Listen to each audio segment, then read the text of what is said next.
I had always known that life on Arcadia 9 would be unusual. After all, few humans are sent to the outer fringes of colonized space, especially to a research station orbiting a planet so strange that even the most imaginative of xenobiologists hesitate to describe it. My name is Cale Rowan, 31, a planetary ecologist with a specialty in atmospheric anomalies.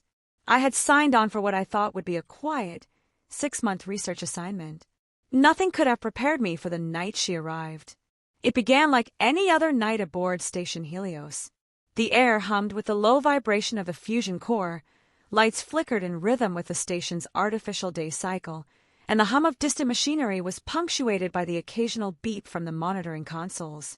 I was in my cabin, reviewing data from the planet below, a storm-racked, bioluminescent jungle world called Thalassa Prime, when the intercom crackled to life. Cale Rowan, please report to the docking bay immediately. A VIP transport has arrived. I frowned. VIP transports are not common, not even for a station that occasionally hosts interstellar diplomats. Sweeping my hair back, I made my way through the labyrinthine corridors, past the observation decks that offered a dizzying view of Thalassa Prime's neon-lit storms. My heart beat faster with curiosity and anxiety. Who, or what, had just arrived? The docking bay was lit with harsh, sterile light, reflecting off the metal walls. The transport shuttle sat humming, engines cooling, a vessel so sleek it looked almost organic, like it had grown rather than been built. And then I saw her. She stepped out of the shuttle with an elegance that made the very air seem to bend around her. She was humanoid but not human. Her skin shimmered with a pearlescent hue that shifted color depending on the angle of light. Her eyes were large, opalescent, and luminous, reflecting the storm below like twin galaxies. She was wearing a robe that seemed woven from liquid starlight, and as she moved, the faintest chime of crystal-like ornaments echoed in the bay. "I am Princess Lysara of the Xylan Dominion," she said, her voice both melodic and commanding. "I understand a human named Cale Rowan is assigned to this station." I swallowed hard, nodding. "Yes, Princess. That would be me. Welcome to Helios Station." Her gaze lingered on me, something unspoken passing in that glance, curiosity, amusement, perhaps even a touch of mischief. "I have heard humans are peculiar," she said softly, almost to herself. I wished to see this peculiarity firsthand. I blinked, unsure how to respond. Before I could say anything, she turned and walked toward the station elevators. "Lead the way to your quarters. I believe observation must begin immediately." By the time we reached my cabin, I realized I had no idea how to host an alien princess. My tiny, utilitarian room suddenly seemed absurdly inadequate for someone of her stature. I opened the door and gestured awkwardly. "This is my quarters," I said. She stepped inside, glancing around with interest. "Fascinating. Your species' sense of arrangement is quaint." I chuckled nervously. "Thanks, I think."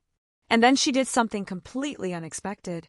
She walked to the bathroom, turning back to me with a look of innocent curiosity that was both endearing and disarming. "Can I shower in your room, human?" I froze. The words echoed in my head, and for a moment, all rational thought deserted me. I suppose," I stammered, trying to sound casual while simultaneously thinking of every possible scenario that could go wrong. "The shower works like any other. You just step in." She smiled, a slow, radiant curve of her lips, and nodded. "Excellent. Observation begins now." I turned away, pretending to focus on my desk, though I could feel her presence shifting around the cabin. The water hissed to life, a gentle cascade of warm droplets that shimmered faintly under the station's lights. I could hear her humming, a sound that seemed to harmonize with the machinery itself, as if the station were resonating with her. Minutes passed. I tried to busy myself with logging planetary data, but I couldn't focus. Finally, I heard her voice again, soft and curious. "Your species' water. It feels different from ours. Softer, warmer. Fascinating." I swallowed. I'm glad you like it," I mumbled. She stepped out of the bathroom, wrapped in a towel that seemed impossibly small yet somehow regal. Her skin glistened in the dim cabin light, and for a moment I forgot to breathe. "Tell me, Cale Rowan," she said, sitting on the edge of my bed, What is it like to live in such confined spaces? How do you manage privacy? I coughed, trying to appear casual. Well, we humans adapt. We find small ways to maintain privacy, even in cramped conditions. Why do you ask? Her gaze softened, almost wistful. On Xylan, privacy is communal. We do not hide our existence. Our bodies, our thoughts, they're shared. To witness the human experience is enlightening. That night, sleep was impossible. I kept hearing her soft footsteps in the cabin, the gentle rustle of her robe as she explored the small space. And yet, despite the strangeness, I felt a connection forming, a curious, thrilling bond that was difficult to describe. Over the next week, Lysara adapted to station life with astonishing speed. She accompanied me on planetary surveys, floated gracefully across observation decks, and even attempted to communicate with the station AI, which promptly went into a loop of polite confusion.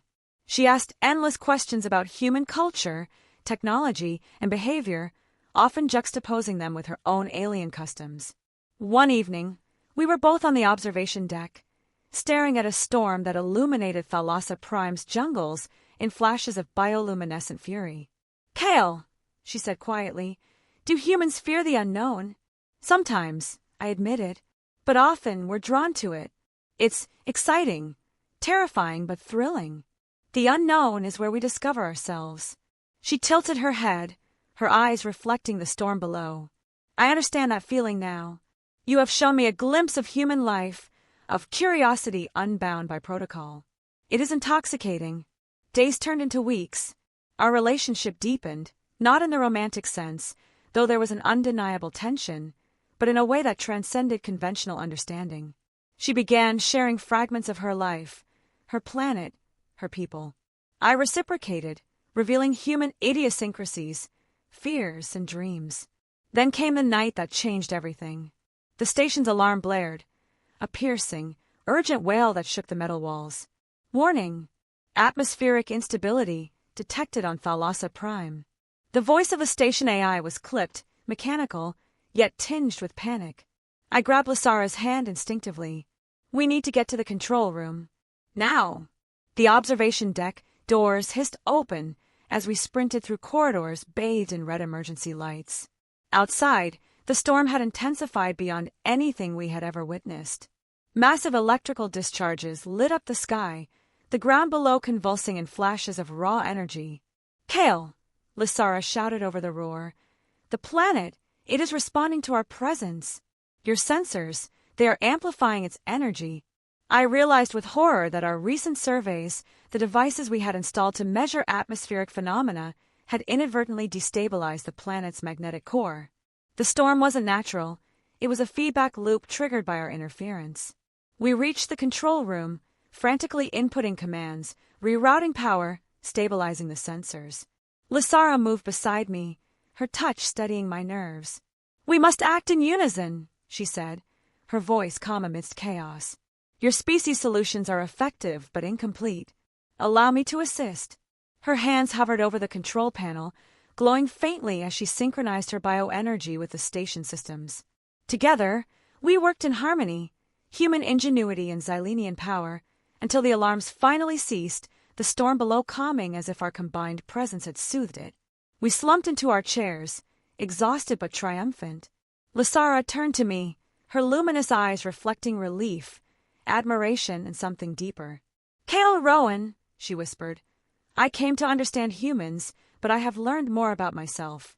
You have taught me courage, patience, and the beauty of imperfection. I am grateful." I laughed, a tired, incredulous sound. "You're welcome. I've learned a lot from you too. About perspective and grace and," I hesitated, unsure how to put it into words, "about connection." She smiled, that radiant, impossible smile, and stepped closer. "Perhaps one day we may share more than observation, human. Perhaps one day." The days that followed were quieter, filled with routine surveys and data analysis, but the bond between us remained. Lysara eventually returned to her shuttle, but not before leaving a small crystal on my desk, a fragment of her essence, a reminder of what had transpired. As I watched her vessel disappear into the stars, I realized that my life on Arcadia, 9 would never be the same. I had come seeking understanding of a distant world, but I had found something infinitely rarer. A connection that transcended species, culture, and even the boundaries of reality itself. And sometimes, late at night, when the hum of a station is my only companion, I swear I hear her voice echoing through the corridors. "Cal, may I visit again?" I smile, shaking my head, and whisper into the darkness, "You're always welcome, Princess."